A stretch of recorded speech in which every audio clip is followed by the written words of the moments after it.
હોભળો લે રાતે તમે ગણેશ ભગવાનની પ્રસાદી નાસ્તો તમે વેચતા હતા? હા હવે હું જ વેચતો હતો ને બીજું કોણ વેકે? તો પેલા મોના બાપી હમ ઘેર તમે નાસ્તો ને બધું આલવા જ્યાં તા પ્રસાદી ને બધું? ચમ શું થયું વળી એમાં?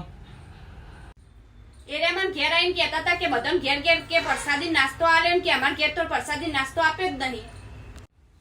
એવું બને જ નહીં. હું મારા જાતે ખાસો બધો નાસ્તો ને પ્રસાદી લઈને હું જાતે જ આ લઈને આવ્યો રાતે. બધાના ઘરે ઘરે નાસ્તો આલે સાચી વાત હા ને? હાલા મોના ભાભીના ઘરે હું પર્સનલી આલવા ગયો ને આખા સોસાયટીમાં કોઈનું ઘર તાળ્યું નહીં. બાપડા છોકરા ખાય નહીં.